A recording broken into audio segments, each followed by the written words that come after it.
Radio Pluriel, votre fenêtre sur le monde.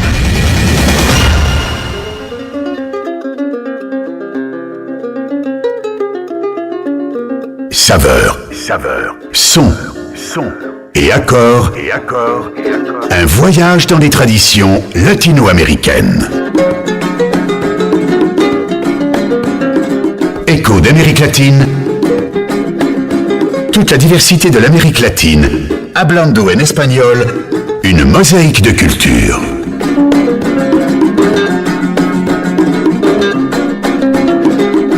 Écho d'Amérique latine. Écoutez les rythmes, les sons et les gens des pays latino-américains sur Radio Pluriel 91.5.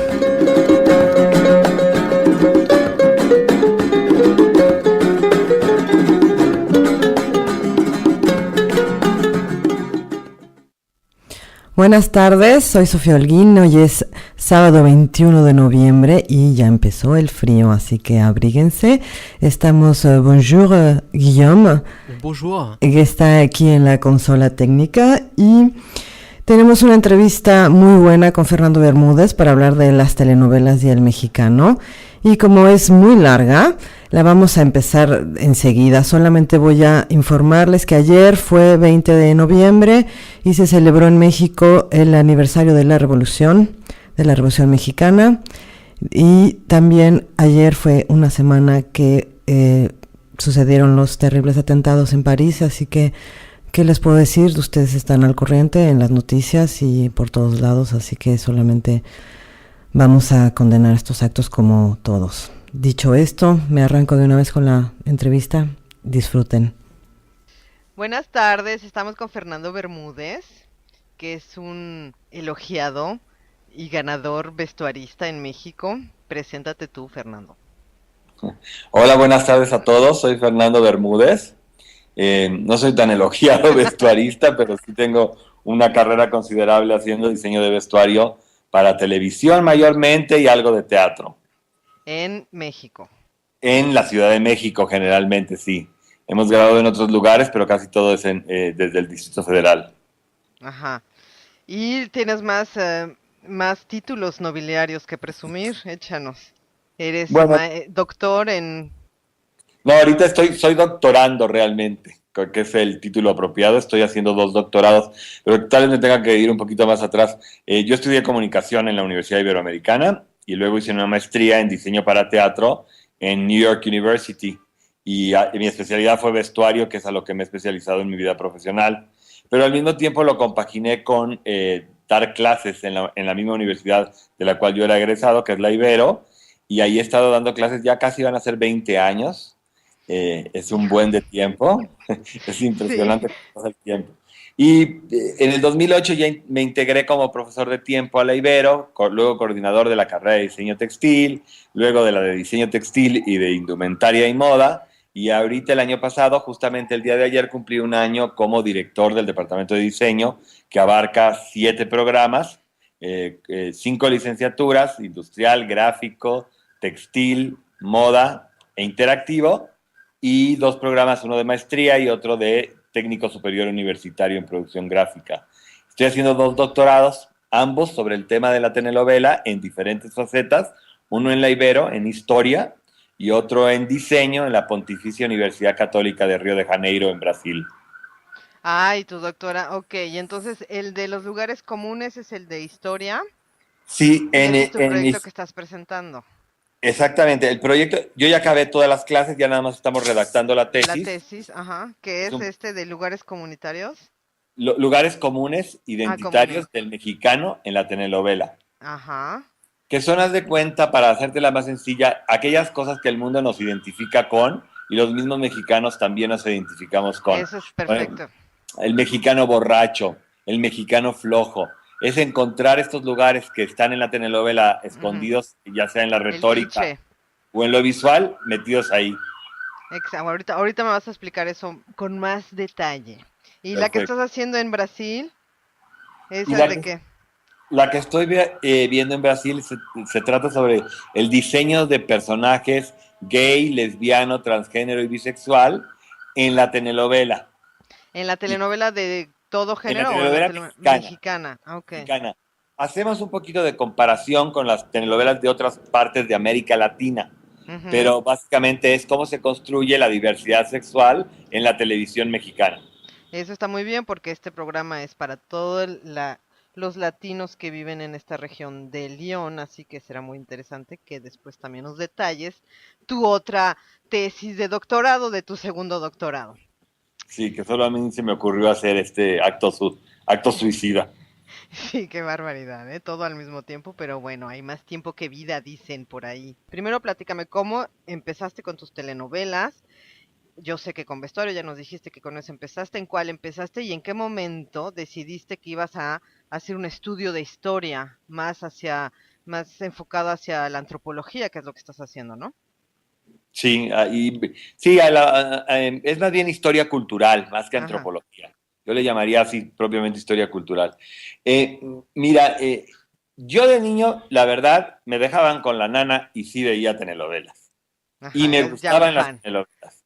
Y vivía en una familia muy dramática que también era como vivir dentro de una telenovela. Entonces, yo esta crítica que es una crítica muy de un momento y de un grupo intelectual muy específico en contra de la telenovela, yo no la siento tan real. La telenovela es un producto cultural generado por nosotros mismos, los mexicanos, y por lo tanto tiene que tener los rasgos culturales que nos caracterizan. Sé que es manipuladora en cuanto al melodrama y todo lo demás y no lo veo como un producto tampoco excelso, me explico, pero como todos los que contamos historias, hay algunas historias mejores que otras y no la considero como algo que venga a ser negativo para nosotros. Más bien veo ahí, o así fue como surgió mi doctorado, como una enorme oportunidad de analizarnos a través de la óptica de la telenovela, que la ve una gran parte de la población nacional, que se Claro. refleja en sus sueños, sus aspiraciones y demás, y por lo tanto pensé que en realidad era interesante poder abordar eso. Yo empecé mi carrera en telenovela en 1994 con una telenovela que la verdad me trajo muchísima buena suerte. Yo creo que es la telenovela que a pesar de otras muy padres que he hecho, es la más importante, que fue Corazón Salvaje, con Edith Claro. González, Eduardo Palomo y Ana Colchero. Y fue el primer proyecto, regresando yo de la maestría en Estados Unidos, que me contrataron el mismo día que llegué a Televisa y un día antes en la Ibero para dar clases. Entonces compaginé ambas cosas siempre, la academia con la telenovela. Y la verdad no sentí ninguna contradicción en hacerlo, era una cosa diferente y ambos se fueron enriqueciendo porque tú misma, Sofía, pues fuiste una de las personas que tomó clases conmigo en vestuario escénico, que era la materia que yo impartía, y todo combinaba muy bien. Entonces, esta novela pues me abrió muchos buenos espacios porque fue bastante popular. Y ya luego pude Sí. hacer otros, cambié de Televisa a Argos Televisión, hicimos novelas muy representativas como Mirada de Mujer, luego hicimos una que tenía que ver justo con diversidad sexual, la primera novela que es como el parteaguas, que es La vida en el espejo, que es como un espejo de mirada de mujer. Entonces, en realidad, si tú te fijas y yo te narrara con mucha especificidad, la novela está llena de cosas interesantes a la hora de reflejarnos como cultura, que tal vez nos pasen inadvertidos porque nos atoramos más en la historia melodramática y no estamos viendo qué se está diciendo entre líneas. Ambos estudios lo que buscan es encontrar qué se dice entre líneas, que se va pasando de generación en generación, que forma nuestra cultura y que tiene pervivencia muchas veces desde la conquista de México. Como que, por ejemplo, échanos un ejemplo de un Mira, por cliché. ejemplo, si tú ves la estructura desgraciadamente, si tú ves la estructura de las pinturas de castas, Ujú. con español y español, criollo, mestizo, todo lo demás y las diferentes mezclas raciales, la telenovela es un ejemplo perfecto de un cuadro de pintura de castas. Pero a Las ver, explícanos rápidamente las castas que son, no todo el mundo conoce qué son las castas. Bueno, miren, en el siglo XVII, si no me equivoco, sí fue 17, 1700, no debe haber sido casi 18. Ujú. En 17 y 18 se desarrolló un modo pictórico que es el primero, que es completamente nacional. Y se refiere a pintar los diferentes mezclas raciales que se Ujú. estaban dando en la colonia, en la Nueva España, para que Europa tuviera conocimiento de ellos. Entonces son cuadros, escenas de vida familiar, en donde se ve generalmente una mamá, un papá y un hijo. En ellos están, por ejemplo, un español, una india y un niñito que sería un mestizo. mestizo. Ajá. Se van narrando las mezclas raciales, vaya. Que Estos también cuadros tienen un valor jerárquico, ¿eh? Porque sí, también era totalmente medio clase social, era para... absolutamente, absolutamente. Y de ahí, Sofía, de esa cuestión de jerarquía, pues establece una vinculación con la telenovela en donde tú ves que siempre la clase alta es representada como güerito, no hay morenas en la clase alta, todas son rubias, y se va haciendo casi un cuadro de castas a través de toda la novela. Y esto pervive. Las escenas de mexicano borracho que también vimos o de satanizar el alcoholismo de los indios, también pervive tanto en el cine nacional como en la telenovela. O sea, pervive el mexicano flojo, que es esa estructura, que fueron maneras de que los españoles describieron lo ajeno al otro, que en este caso eran los nativos del país, y los describieron con las mismas categorías, un poco, no un poco, absolutamente peyorativas, que ellos ya tenían en su relación con lo diferente, que era el moro. Entonces, a partir de eso, se gestan una cantidad de definiciones, descripciones, que nosotros llamamos lugares comunes del mexicano, que pueden ser la flojera, lo borracho, lo hospitalario como algo positivo, y en fin, son muchos otros, y que se pueden trazar en toda nuestra narrativa. ¿Me explico? Pero no todos los lugares comunes son ciertos, ¿no? Por ejemplo, el mexicano flojo es un cliché, pero en realidad el mexicano no es flojo. O sea, el mexicano y no es me flojo. voy a ir a toda la América Latina porque el mexicano es el más representativo, pero están hablando del indio de América. Cuando dicen que Claro, es flojo, en realidad no es flojo, es de los que no, más trabaja. O no. sea, hay más vacaciones en Europa que en México. Totalmente, totalmente. Nosotros tenemos nada más 7 días, ustedes tienen un mes. Son Claro. unos bendecidos por Dios. Exacto, pero por ejemplo, ese es un lugar común, efectivamente, que existe, pero ¿de dónde viene? ¿Por qué persiste si es una vil mentira? Persiste porque está tan arraigado como estructura retórica Ujú. que pervive pasándose de un lado a otro en millones de cuestiones culturales sin que nosotros nos demos cuenta. Es decir, esta descripción en algún momento nos la creímos y entramos en esta forma de repetición cultural Ujú. que la hace que haya tenido permanencia en el tiempo.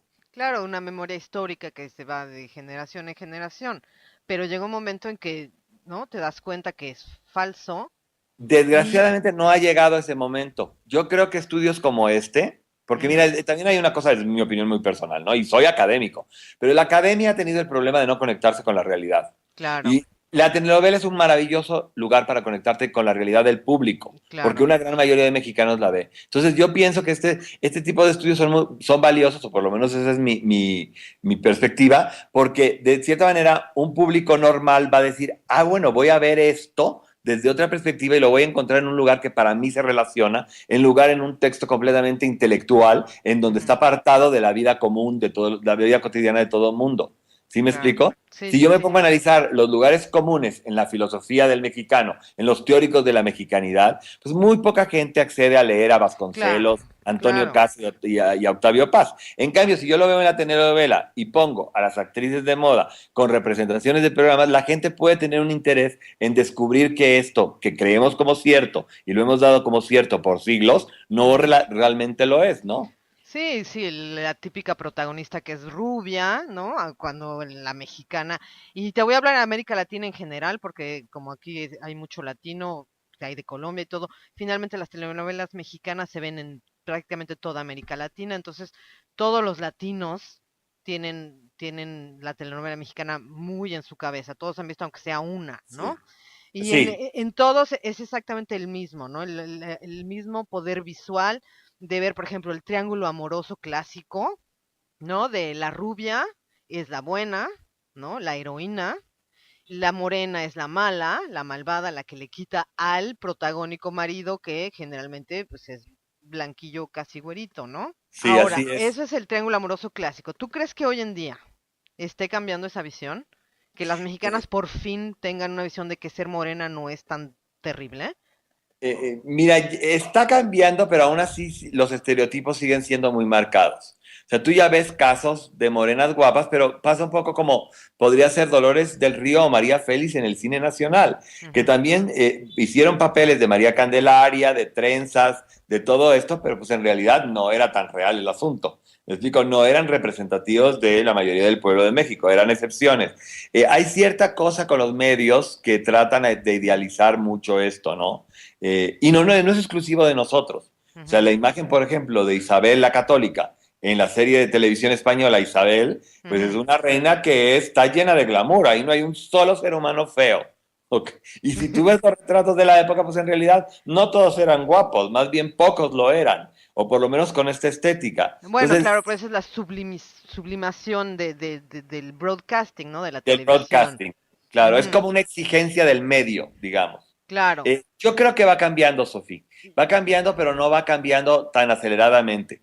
En la cuestión de diversidad sexual, sí ha habido, por una serie de mecanismos históricos muy particulares de México, incluso con referencia al resto de los países de América Latina, una cierta apertura que yo ya veo, por lo menos en mi estudio, que sí me asombra. A veces me asombra además. El estudio es una comparación, pero fíjate que aquí mencionaste algo interesante en el punto anterior.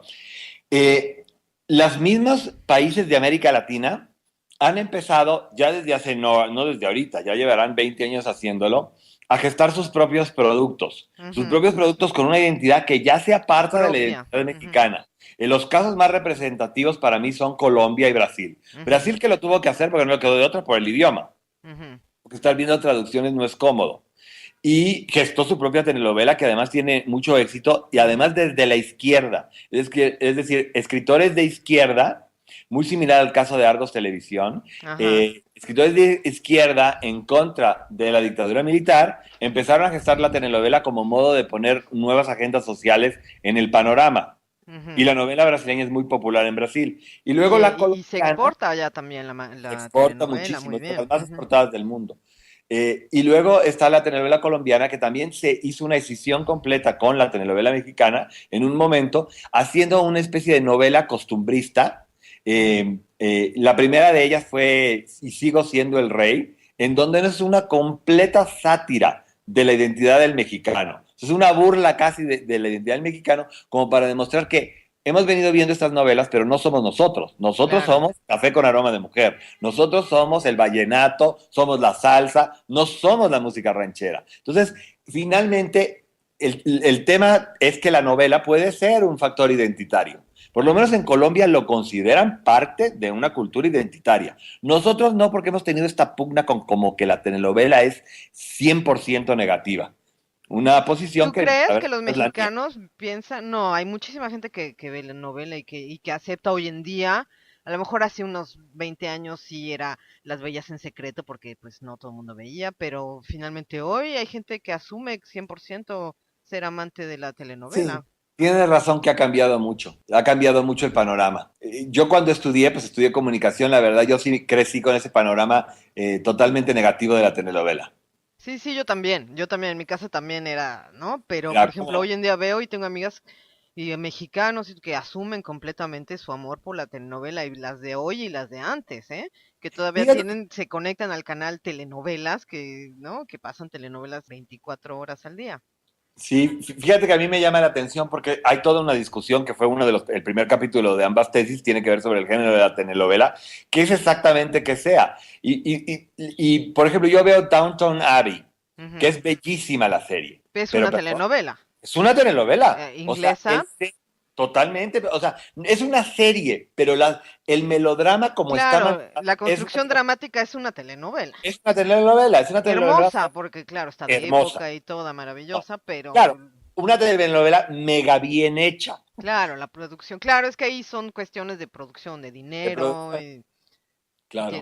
Y además también se presta, lo hacen en mansiones inglesas, pero bueno, en México y en América Latina, en México, porque estamos hablando de México, ya le han bajado mucho dinero a la producción, pero como quiera han mejorado mucho en calidad visual. Muchísimo, muchísimo. Yo creo que, por ejemplo, Argos Televisión, que ha hecho televisiones para TV Azteca y para Cadena 3, pues tiene una calidad visual que es muy superior a todo lo demás que se presenta en televisión y son telenovelas. Claro. Dime algún otro cliché que te haya interesado, que te haya parecido muy interesante de Mira, uno que está muy presente en el cine, pero no está presente en la telenovela de igual manera, es el mexicano melancólico. ¿Ok? Que somos tristes. Si tú ves la mayor parte de los viajeros de los siglos del XVI hasta el XX, consideraban que el mexicano se veía triste, que era lánguido, que no se le veía mucha alegría. Y esta visión, por ejemplo, no está presente en la telenovela. Yo tengo una subhipótesis, porque no está presente en la tesis, de que tiene que ver con los ritmos de producción de la televisión. O sea, nunca hay que olvidar el medio, y el medio de la televisión, y si tú estás viendo un personaje melancólico por 120 capítulos, le apagas a la televisión del aburrimiento. Son uno de los que no está presente. ¿Pero tú consideras que el mexicano es triste, melancólico? O sea, en realidad. Mira, yo sí veo que hay como tú bien lo dijiste, porque lo pusiste muy bien, la mayoría de estas son cosas que uno se las cree. Todas las culturas tienen que tener gente melancólica y gente alegre. Claro. Es imposible que no las haya. Sí hay una... Pero no, o sea, que tú consideras que sea parte identitaria de un mexicano, para mí no, pero a lo mejor. La verdad es que, mira, esto se basa en muchos estudios anteriores que se han hecho, haz de cuenta. Lo que se toma es que desde la conquista, como son lugares comunes, haz de cuenta, yo pongo la categoría de lugar común el mexicano melancólico y me dedico a buscar en todo documento que caiga en mí descripciones del mexicano. Si en esa descripción viene el mexicano es triste, lo veo con cierta soledad. De hecho, por ejemplo, Octavio Paz lo retoma de cierta forma en su libro. En su libro, ¿no? En su libro más famoso. El libro de la soledad. El laberinto de la soledad. Sí hay constantemente una referencia a cierta melancolía que hay en el mexicano, desde el retrato que hacen los primeros evangelizadores y conquistadores, hasta Octavio Paz, y sigue sintiéndose. O sea, si yo le busco, puedo encontrar no menos de 4,000, 5,000 citas donde se le describe como melancólico. Entonces, de ahí viene el lugar común. Así es como yo trabajo. Lo busco, y si se repite mucho, es un indicador de que algo está pasando. ¿Me explico? Digamos que ese es mi método. O sea, ¿tienes más indicadores de que el mexicano es melancólico y triste, de que es fiestero y alegre? Por ejemplo, sí. Vivaracho. Sí, porque cuando se acompaña con la fiesta, en la fiesta resplandecen que es un lugar para opacar la melancolía y que termina en el delirio, que es la borrachera. O sea, la fiesta, incluso para Octavio, no, eso puede ser. Es la transición entre ambas cosas, ¿me explico? Ahora, tú lo dijiste, lo repito, la verdad, pues son construcciones históricas. No necesariamente tienen que ser fieles, porque te digo, la variedad de sentimientos humanos es enorme. Claro. Y todos, un mexicano puede ser súper alegre y otro súper triste. Y no pasa nada, como lo puede ser un francés o un chino. No, eso es completamente humano, ¿no? Claro, pero estamos hablando de una visión global de un pueblo, pues, no quiero decir una raza porque es muy peyorativo, pero de un pueblo, de un país en general. Estamos hablando de una construcción histórica, de cómo nos ve el otro, básicamente. Exacto. Entonces, si yo te pregunto a ti, ¿tú cómo ves a los franceses? No sé, algún adjetivo vendrá, y esa es la manera como, si lo ves en general, el mundo considera que ellos son. Y por supuesto que no necesariamente es cierto. Es ahí el estereotipo, el cliché, el lugar común, efectivamente. A ver, nos vamos a otra pausa y volvemos.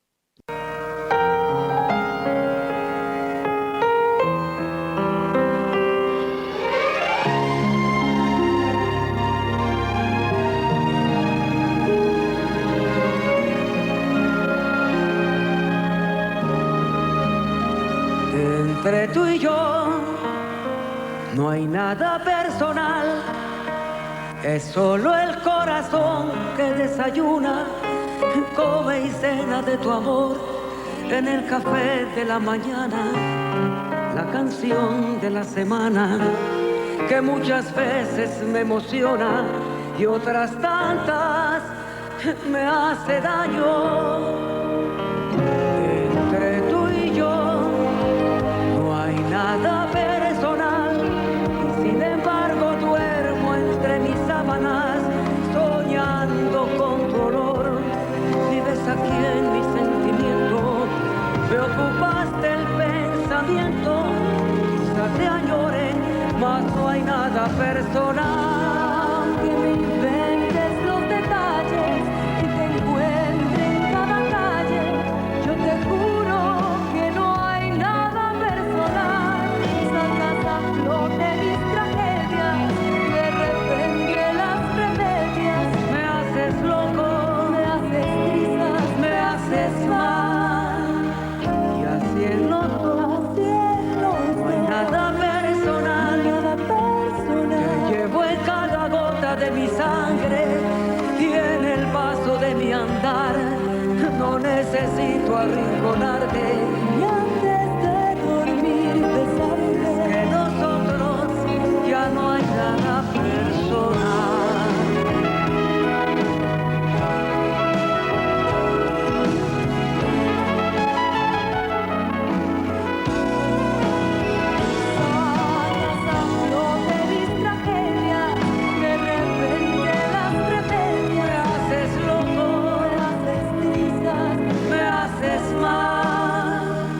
el paso de mi andar, o necesito arrinconarte y antes de dormir besarte. Es que nosotros ya no hay nada personal.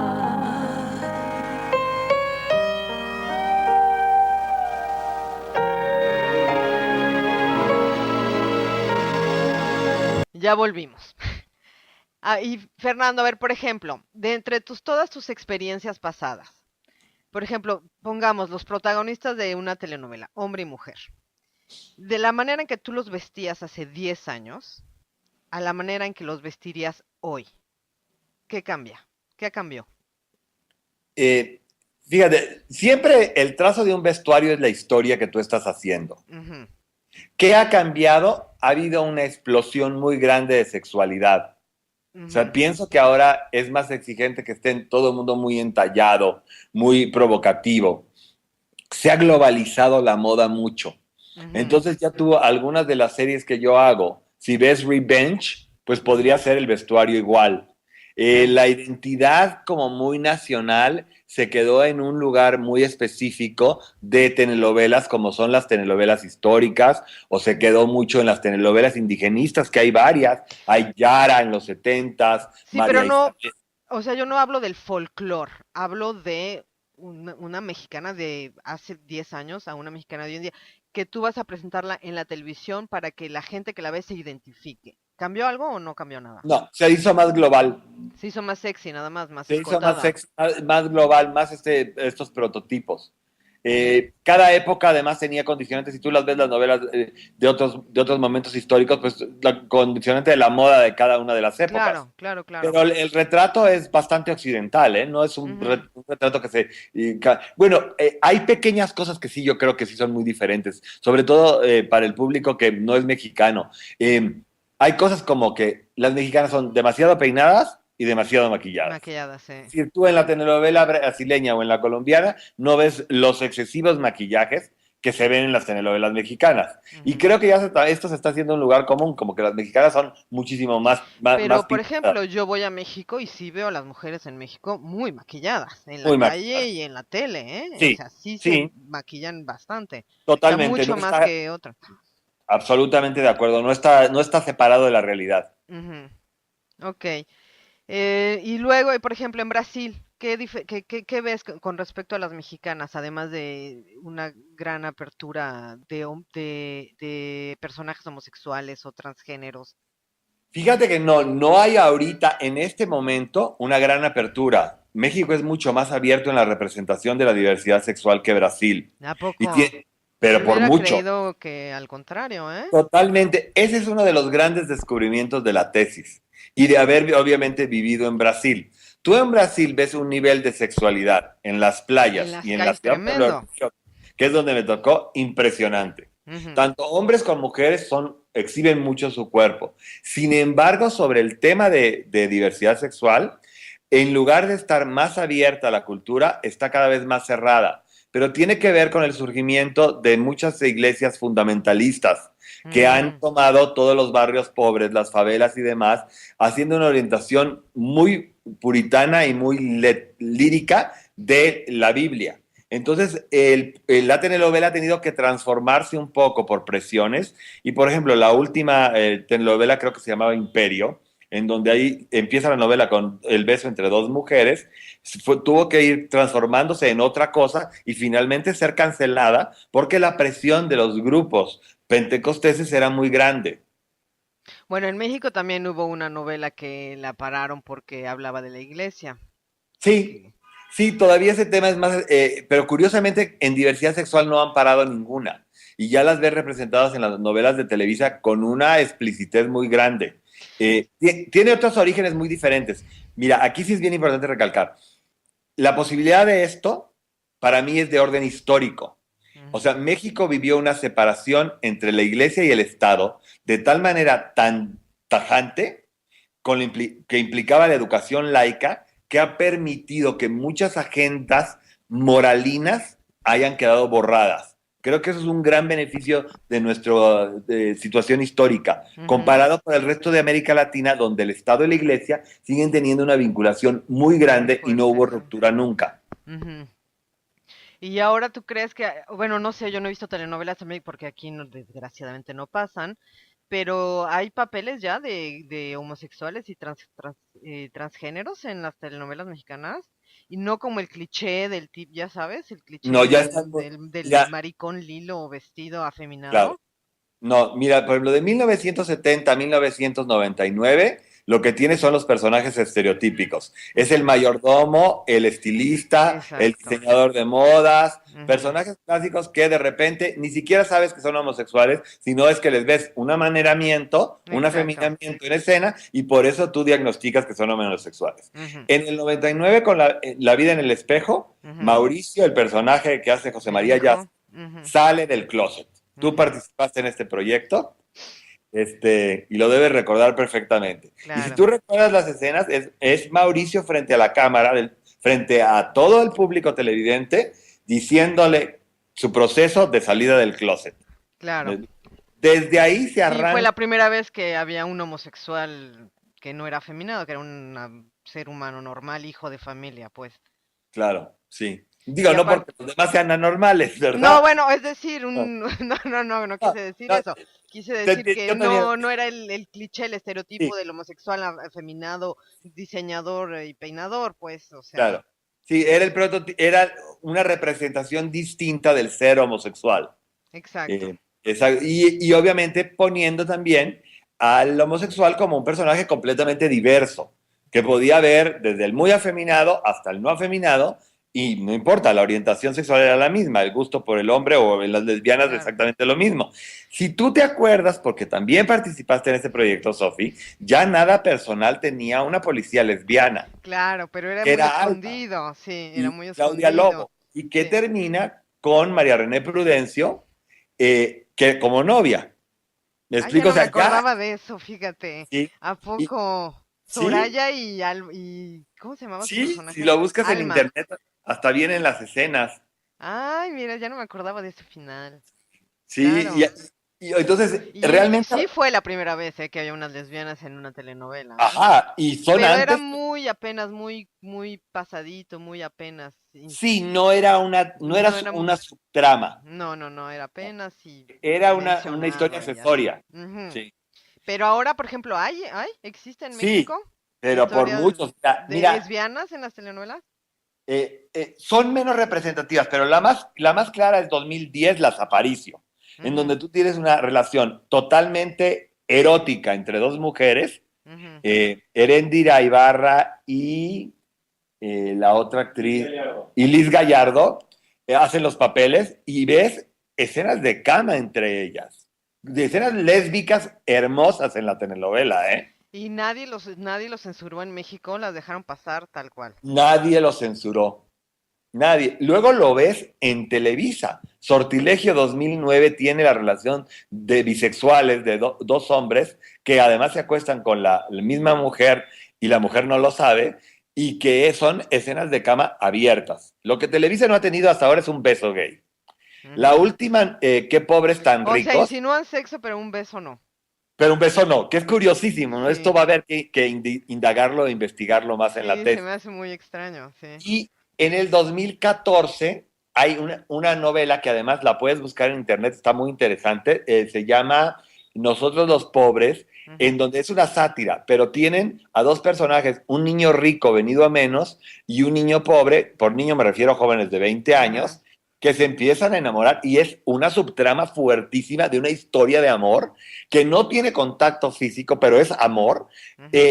durante los 90 o 120 capítulos que duró la novela. Ok, me voy a una Con pausa y todo, vuelvo. Saveurs, sons et accords, un voyage dans les traditions latino-américaines.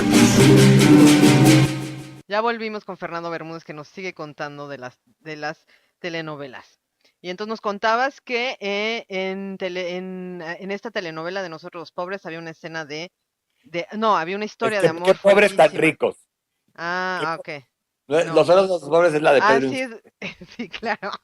Es que te llega un momento que todos se llaman muy Son, parecido. son lugares identitarios ¿Ves? del ¿Ves? Siempre mexicano. es en nosotros los pobres, ustedes los ricos también lloran, los pobres también lloran, los pobres se enriquecen, o sea, finalmente, ¿eh? Esos títulos, mucho Sí, claro, por cliché, ¿eh? supuesto. O sea, está el Sí, cliché de que nosotros los pobres, bueno, o ellos sí, los pobres, siempre son, ¿no? Generosos y los ricos siempre sufren porque son tan amantes del dinero que no encuentran nunca la felicidad y claro. eso también es un súper cliché, ¿no? Sí, finalmente son lugares comunes morales, o sea, son de la moral.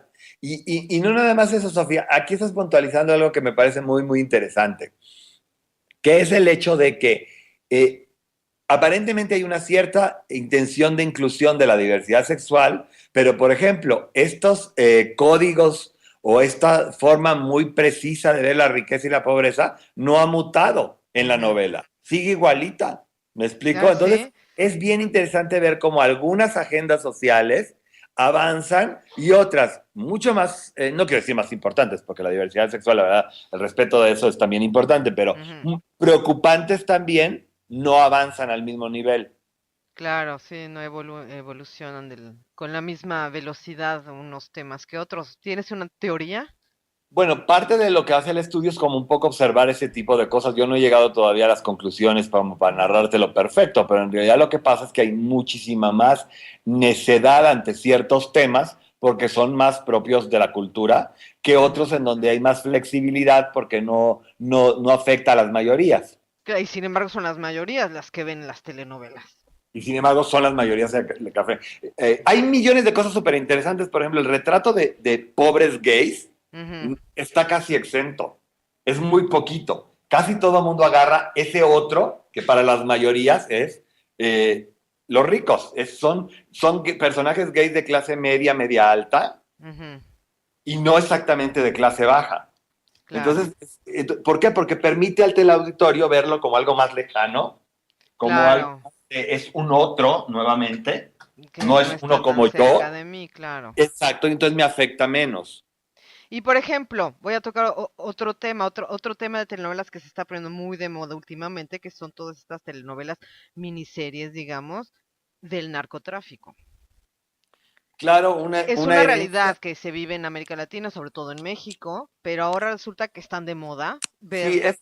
es una herencia mucho porque la verdad los creadores no somos los mexicanos. Aquí el crédito total es de los colombianos que Ujú, empezaron a hacer este género como un reflejo de su propia realidad en un ujú, momento histórico específico que gracias a Dios para ellos ya pasó, pero para nosotros pues estás empezando casi. ujú, Y exacto. sí, hay un lujo de violencia y de formas. Yo fíjate que no me ha tocado trabajar en ninguna novela de narcos. Ujú. A pesar de que Argos, por ejemplo, produce El Señor de los Cielos, que es muy, muy famosa aquí. Y Eh, también La Señora Cero, ¿no? Que también es medio sí, de. y La Señora Cero. A mí no es un género particular que me guste, ¿eh? Ujú, La verdad, yo ya estoy harto de ver violencia en la televisión y ujú. cuando la veo le cambio casi de inmediato, pero sí es cierto, también es otro reflejo social que se podría hacer un estudio muy amplio de cómo se Porque es gestiona. muy chistoso, ¿no? Que la gente está harta del narco, ¿no? Está en la violencia que aumenta en las calles, todo el mundo paniquea, que es normal, pero sin embargo se vuelve adicto a ver las historias del narco en la televisión. Claro.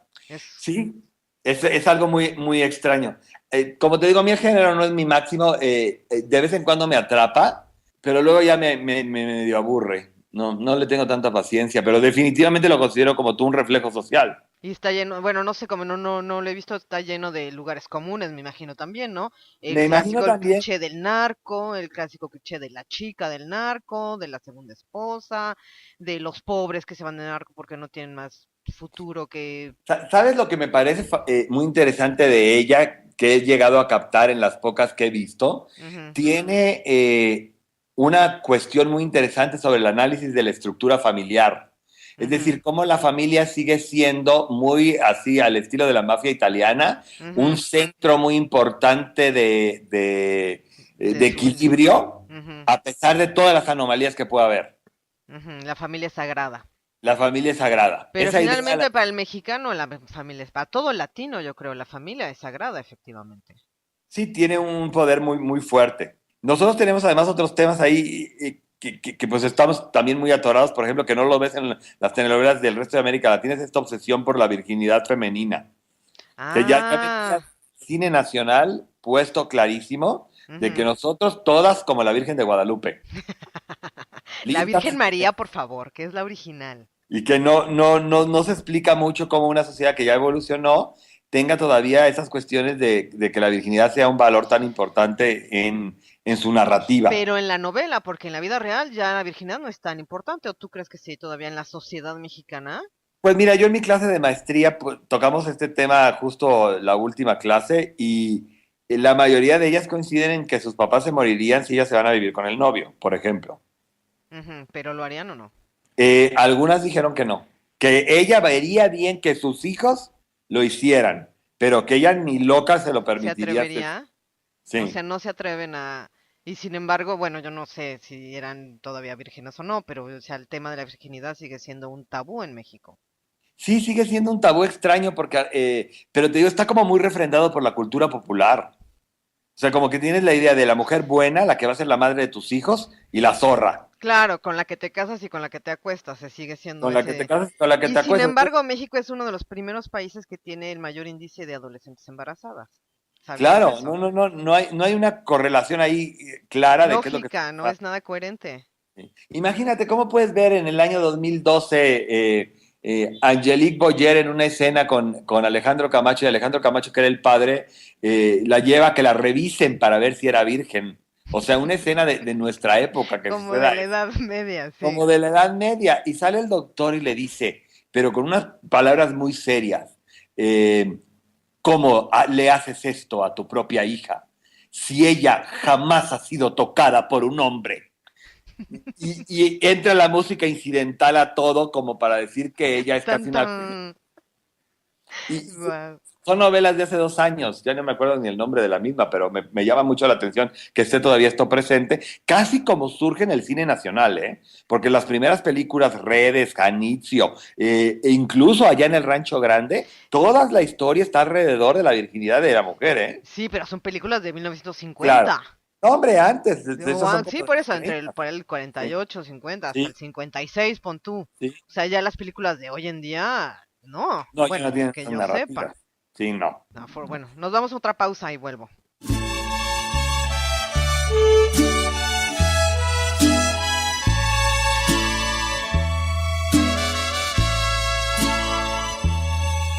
Gaviota que ve a lo lejos, vuela muy alto.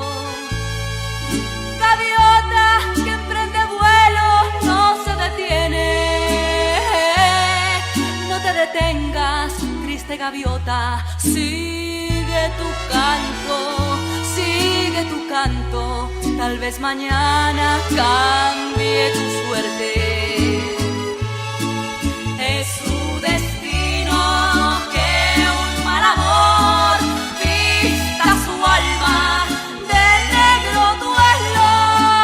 Ingrato amor rompió sus alas, ingrato amor manchó sus sueños. Es su destino que un mal amor vista su alma de negro duelo. Ingrato amor rompió sus alas, ingrato amor manchó sus sueños.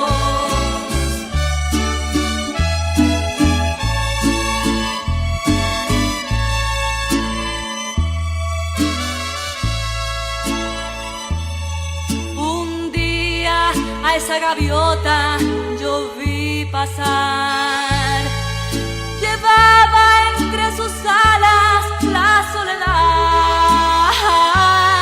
Triste gaviota cayó su canto, dejó su nido. Triste gaviota te vi pasar. Es su destino que un mal amor vista su alma de negro duelo. Ingrato amor rompió sus alas, ingrato amor manchó sus sueños. Es su destino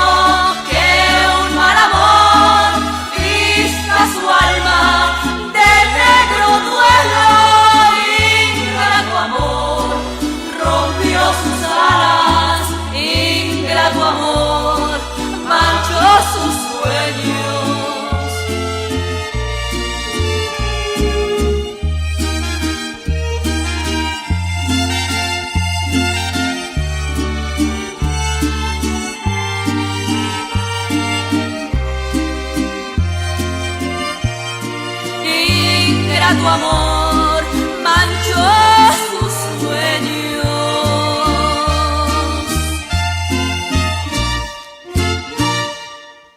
Ya volvimos, seguimos platicando con Fernando Bermúdez y su interesante tema de la identidad mexicana a partir de las telenovelas, particular en México, pero toca un poco América Latina, ¿no? Compara cosas que han sucedido en la telenovela con otros países. Te comentaba yo que en el caso de Colombia, ellos, hasta el propio ministro de Cultura, afirmó que la telenovela era parte identitaria del pueblo colombiano, que ellos no estaban de acuerdo con la forma de separarla de la cultura que había hecho ni México ni Venezuela, que ellos se veían reflejados en la telenovela, que era una cuestión muy popular. Y además, para mi gusto, uno de los más importantes o más claves personajes en el estudio de la telenovela serio, pues está en una universidad colombiana, que es Jesús Martín Barbero. Es un comunicólogo, sociólogo, estudiado en Francia, por cierto, y que obviamente es el que para mí tiene como la más lucidez sobre tratar el tema de las telenovelas. Entonces, él en alguna cita, que no me voy a poder decirla de memoria, pero decía, bueno, se quejan de que la telenovela no le da al pueblo lo que el pueblo necesita. Pero ¿qué es lo que el pueblo necesita? O sea, que él no ve cómo es posibilidad alguna de que una cosa que sea tan popular no tenga entrelazadas factores identitarios, porque si no, no habría identificación con el producto. Claro. Y de todas tus novelas en las que has trabajado, ¿cuál me citarías que ha sido tu mayor, que te ha dado más satisfacción? Satisfacción global, pero a nivel también de tu trabajo como vestuarista y ahora que lo ves desde el punto de vista como identidad, ¿cuál crees que ha tenido más impacto? Como identidad, a mí me gustó mucho Gitanas, que es una novela de Argos para Telemundo. Y Pero justamente... gitanas no hay en México. Sí, son 1 millón de gitanos en México. Ah, sí, ¿gitanos de qué Sí, origen? sí, gitanos de origen, como ellos dicen, de Indostania, digamos. O sea, mira, O sea, ¿qué viene siendo qué? mira, fue un tema padrísimo esta novela, Ajá. porque lo que tenía era que a mí me pusieron en contacto con el patriarca de la comunidad gitana mexicana. Ah, ni En ese siquiera sabía que momento, había gitanos en México, ¿eh? en, Mira que... en ese momento era Pablo Lubinov. Entonces fue a través de él, pues descubrir un montonal de cosas. Primero, obviamente Claro. lo que tú estás diciendo, que había 1 millón de gitanos en México en unas condiciones de alienación Pues sí, imagínate, si bastante nadie sabe que tristes. existen. Está increíble Sí, eso. no, ¿sabes lo que pasa? Que no, casi ninguno de ellos va a la escuela ni nada. Claro, no están, tampoco no No están están integrados porque integrados. normalmente los niños empiezan a molestarlos de que cuando saben que es gitano, ahí no te acerques con él porque te va a robar la goma, te va a robar el lápiz. Es decir, Ajá. son esos lugares Sí, comunes. sí, de ellos también tienen un estereotipo, y no solo en México, en todo el mundo, en Europa sobre todo, es una... Pero no sabía que había en México, fíjate. Sí, fíjate que además son los responsables de haber llevado el cine a todo el país donde no había ni siquiera la posibilidad de una sala cinematográfica. Ellos, como siempre están itinerantes, agarraban y llevaban con una sábana, armaban sus cinitos, se llevaban el televisor y llevaban a los pueblos más remotos del país el cine. Y la gente les pagaba por ver cine. Tienen unas historias fabulosas. No hay mucha literatura, pero la poca que hay es padrísima. Entonces, es todo, la novela básicamente se basa en esta cuestión de la otredad.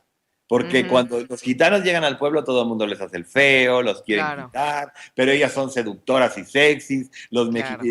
los del pueblo se enamoran de ella. En fin, toda una historia de telenovela, pero que te refleja muchísimo el sentido de otredad. Obviamente las novelas que he dicho con temática gay también son de otra edad. Claro. Hablamos de La vida en el espejo, pero está El sexo débil, donde tienen los primeros dos gays que son héroes en la historia. O sea, son los Ah, únicos donde el matrimonio de ellos funciona perfectamente, se casan en escena, adoptan una niña y son héroes sociales porque se dedican a puras causas sociales, a recuperar a niños de la calle, es un neurólogo y un trabajador social la pareja, y ujú. entre ellos han hecho una fundación, un albergue que se dedica a la protección del desvalido. Es decir, es el primer retrato del homosexual como alguien comprometido con la realidad social, Exacto, ya, claro, ya completamente en otro papel en la en otro sociedad. papel completamente diferente. Ah, eso está muy bien. ¿Y tuvo mucho éxito? ¿Tuvo éxito esa telenovela? Tuvo un éxito, no digamos que es Mirada de Mujer Corazón Salvaje, pero tuvo un éxito local considerable. Ok. También aquí habría que poner otra cosa sobre la agenda. En el Distrito Federal estos temas han avanzado muchísimo porque ha habido gobiernos que han tenido una agenda particular sobre el tema, ¿me explico? Exacto. En provincia es otra historia. No todo mundo es tan abierto, hay valores más tradicionales, más conservadores, y desconozco porque la novela, mi proyecto no abarca eso, ¿me explico? No abarca el estudio de la recepción exactamente, sino nada más se queda en el estudio de la emisión y los lugares comunes. Ah, ok. Muy bien. ¿Y alguna conclusión que quieras decirnos? Porque ya se nos acabó el tiempo. Pues muchas gracias por este espacio. Creo que hemos tenido una conversación que está padrísima.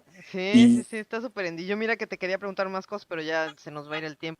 No, pero está padrísimo hablar de la identidad del mexicano y sobre Padrísimo. todo, ¿sabes lo más padre de todo eso? Que podríamos concluir con eso, porque con el tema de mi tesis pues no he podido concluir porque todavía no termino, pero que es muy padre. Creo que a la hora que los mexicanos vivimos en el extranjero, es nuestra gran oportunidad y la más profunda de poder hacer una reflexión más densa y más intensa sobre nuestra identidad nacional.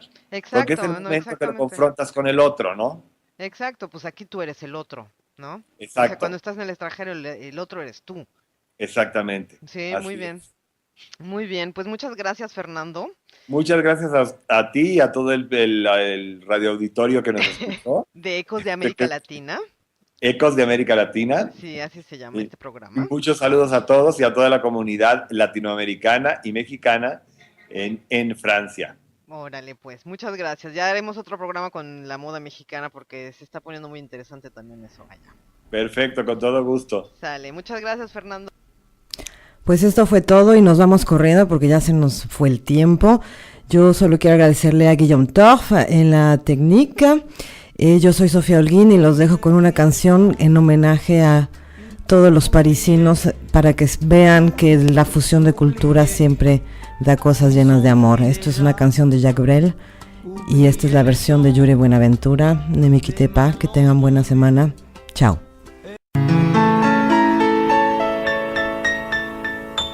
Ne me quittez pas, il faut oublier, tout peut s'oublier, qui s'enfuit déjà, oublier les temps des malentendus et les temps perdus, à savoir comment oublier ces heures qui tuaient parfois à coups des pourquoi au cœur du bonheur. Ne me quittez pas, ne me quittez pas, ne me quittez pas, ne me quittez pas. Moi je t'offrirai des perles et des pluies venues des pays où il n'est plus bas. Je creuserai la terre jusqu'après ma mort pour couvrir ton corps d'or et des lumières. Je ferai un domaine où l'amour sera loi, où l'amour sera roi, où tu seras reine. Ne me quittez pas, ne me quittez pas, ne me quittez pas.